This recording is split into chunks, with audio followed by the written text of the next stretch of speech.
السلام علیکم ورحمۃ اللہ وبرکاتہ۔ عزیز طلباء و طالبات، آپ تمامی کا پھر سے استقبال سواگت ہے ہمارے یوٹیوب چینل نیشنز بلڈر پہ۔ آؤ اردو سیکھے۔ پیارے بچوں، آج کا ہمارا سبق نمبر 40 واو اتف کیا ہے؟ واو اتف۔ اب واو اتف کے بارے میں ہم معلومات حاصل کریں گے۔ دو لفظوں کو جوڑنے والے واو کو واو اتف کہتے ہیں، جسے اس طرح پڑھا جاتا ہے۔ دو لفظوں کو جوڑنے کے لیے جو واو استعمال کی جاتی ہے اسے واو اتف کہتے ہیں، جیسے علم و فن، آب و ہوا، خاص و عام، عیش و عشرت۔ جیسے علم و فن اس طرح لکھیں گے لیکن پڑھیں گے اس طرح سے، آب و ہوا اس طرح لکھیں گے لیکن پڑھیں گے اس طرح سے، خاص و عام اس طرح لکھیں گے لیکن پڑھیں گے اس طرح سے، عیش و عشرت۔ تو دو لفظوں کو جوڑنے کے لیے واو کا استعمال جب کیا جاتا ہے تو ایسی واو کو واو اتف کہتے ہیں۔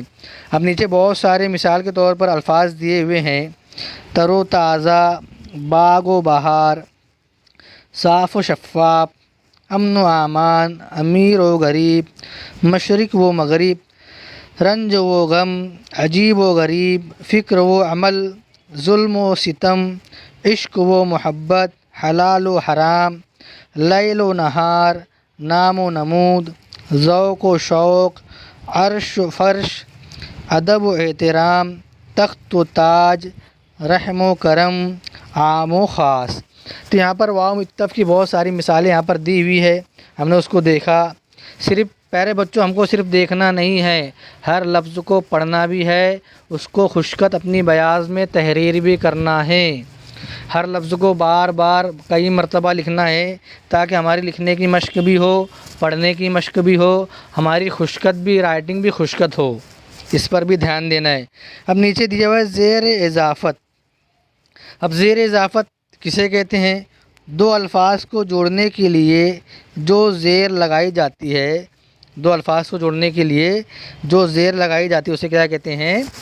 زیر اضافت۔ جیسے ماہ رمضان، تو ہا کے نیچے زیر ہے، چراغ محفل، چراغ محفل، یاد الہی، راہ خدا، قواعد اردو، میدان جنگ۔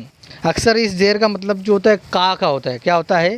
جیسے میدان جنگ یعنی جنگ کا میدان، قواعد اردو یعنی اردو کا قواعد۔ تو کا کے مطلب کے اندر، معنی کے اندر اس زیر کا استعمال ہوتا ہے جسے زیر اضافت کہتے ہیں۔ بزم خواتین، بزم خواتین، اصناف ادب، رسم نکاح، خون دل، تعلیم نسواں، دور حکومت، حب وطن، حاصل کلام، دعوت حق یعنی حق کی دعوت، نماز مغرب، نماز عید، عید کی نماز، حافظ قرآن، قرآن کا حافظ، کار خیر، خیر کا کام، رزق حلال، حلال کا رزق، آب زمزم، زمزم کا پانی، آب مطلب پانی، باغ جنت، جنت کا باغ، جنگ آزادی، آزادی کی جنگ، خدمت خلق، خدمت خلق کا مطلب کیا ہوتا ہے؟ انسان، انسان کی خدمت، جاندار کی خدمت۔ تو پیارے بچوں، ہم نے یہاں پر جو ہے واو اتف کے بارے میں اور زیر اضافت کے بارے میں مکمل طور سے معلومات حاصل کی ہے، اور یہاں پر بہت سارے ہم نے الفاظ کو دیکھا ہے، اس کو مثالوں کے ذریعے سمجھا ہے۔ تمام الفاظ کو بغور دیکھنا ہے، سننا ہے، پڑھنا ہے، اس کو اپنی بیاض میں تحریر کرنا ہے۔ تو پیارے بچوں، سبق نمبر 40 ہمارا یہیں پر ختم ہوتا ہے۔